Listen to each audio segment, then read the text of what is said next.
Good morning to all. In the last class, I taught you about the vehicle design parameters. Vehicle design parameters, right? In this class, I am going to teach you about the comparison of vehicles. Comparison of vehicles. Comparison of vehicles, we need to consider for the vehicle design. Why means based on the requirement, based on the selection of vehicle design, we need to select the comparison of vehicles now. Comparison of vehicles first. Then only we can able to design the particular vehicles. Okay, right? For that I am going to teach you about this comparison of vehicles here.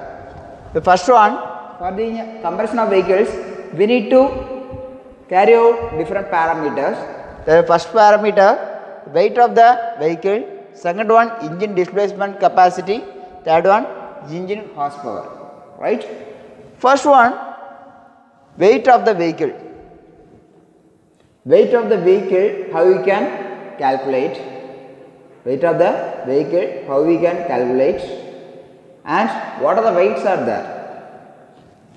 Here, we have three different type of weights. First one, dry weight.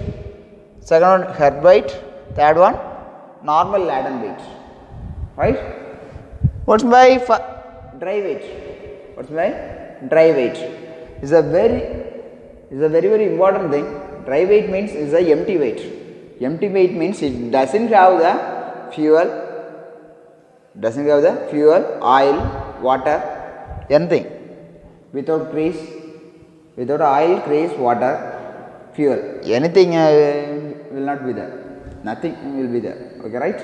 Here only the body will be available. Vehicle body will be available. There is no fuel, there is no oil, there is no grease, there is no water. Right? That is that weight. The summation weight is dry weight. There is no fluids. Then head weight. Head weight means it is a sum of the dry weight, and weight of the fuel, oil, water, grease. Which are the fluids? Weight is not considered in the dry weight. That weight also need to consider in the head weight. That weight also consider in the head weight. This head weight has another one name, that is unladen weight. Unladen weight. Sometimes they will ask ULW in the short form, right? ULW. Otherwise, unladen weight. Otherwise, head weight. This is the most important 2 mark also. This is the most important 2 mark. Then, third one, normal laden weight. The notations NLW, normal laden weight. This is the sum of the head weight and payload.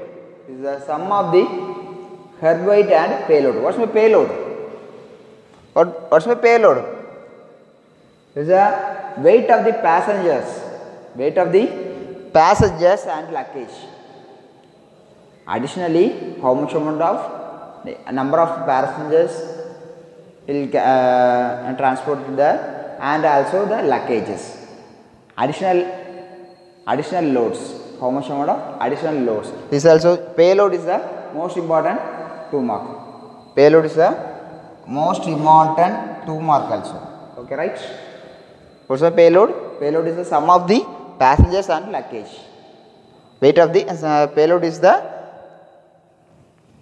weight. Payload is the weight of the sum.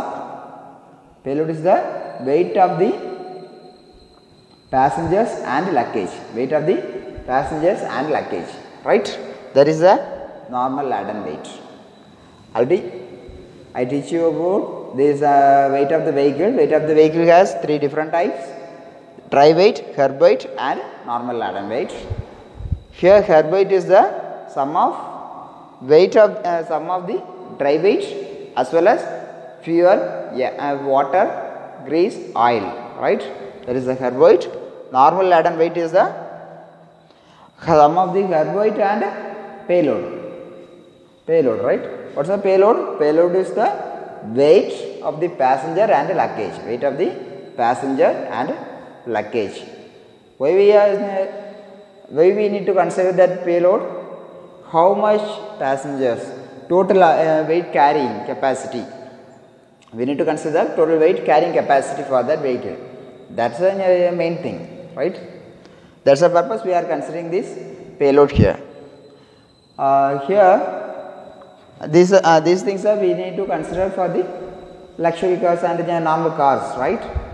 For heavy vehicles, the normal laden weight is termed as gross vehicle weight. Gross vehicle weight means normal herb weight plus total load. How much load we carry with that vehicle? Summation of that, we will get the normal laden weight for heavy vehicles. Okay, right? That is the gross vehicle weight. The second point, that is the engine displacement capacity. Engine displacement capacity. In every vehicle, they denote as cc. 125 cc, 100 cc, and 1000 cc, 800 cc, like that, right? Why we are noted that? Based on that displacement capacity, based on that engine displacement capacity only, we can carry the weights and also give the acceleration and also control the vehicles also performance will be available, right? The engine displacement capacity has some standard form. Engine displacement capacity has some standard form for cars. Here I denoted the serial number and class of the vehicle, engine displacement in cc and acceleration meter per second square and maximum permissible speed in kilometer per hour, right? For small cars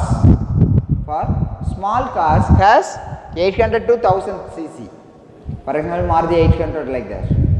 Small cars, the range of cc displacement capacity will be 800 to 1000 and acceleration will be 0.73 to 0.9 and the maximum permissible speed, maximum working speed will be 100 to 110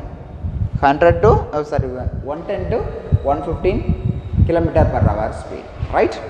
Then for the small medium cars, the cc will be 1000 to 1200 cc. Then the acceleration will be 0.9 to 1.05. Acceleration will be 0.9 to 1.05. The maximum speed will be 115 to 130 kilometer per hour, right? Then for medium cars, 1200 to 1500 cc will be there, and the acceleration will be 1.05 to 1.20 meter per second square, and maximum speed will be 130 kilometer per hour, maximum speed, right? Maximum permissible speed. Then for medium large cars, for example, Ertiga, Innova, like that cars, 1500 to 2000 cc, 1500 to 2000 cc, the acceleration will be 1.05 to 1.20 acceleration, and the speed will be 130 to 160 kilometer per hour. For large cars, the cc will be 2500 to 3000 cc and acceleration will be 1.05 to 1.50. The speed will, maximum permissible speed will be 160 to 190 kilometer per hour. 160 to 190 kilometer per hour, right? For luxury cars, Audi car, right? Volkswagen, like that. Luxury cars has a cc will be 3000 to 4000 cc and the acceleration will be 1 to 1.50 meter per second square and the maximum permissible speed will be 190 to 200 kilometer per hour. 190 to 200 kilometer per hour, right? These are the engine displacement capacity standard forms. These are standards. It has a certain standard, right? So These are the things we need to know before the design, before designing a vehicle, right? Then third one, engine horsepower. Engine horsepower, how you can say is a engine horsepower? The engine horsepower depends on the total resistance of the vehicle and also the forward speed of the vehicle. It's full and full based on depends on the total resistance of the vehicle and forward speed of the vehicle, right? Based on that only the engine horsepower will be there. What other resistances will be there? Air resistance, right? Air resistance, when the vehicle is moving forward, the opposite air will be moving on the vehicle, touching on the vehicle. So due to that, some resistance will be there, moving resistance, air resistance. Then it's moving in the road, so the road friction force, due to that friction force some resistance will be there. So that resistance will be called as road resistance. Then both the sum of both the resistance is the total resistance. Sum of the both the resistance is called as total resistance, and forward is the speed of the vehicle. How when we give the acceleration, the vehicle will move forward. At that time the vehicle move how much speed, that is the consideration we need to know. That's the main thing. Okay, right? These are the variables.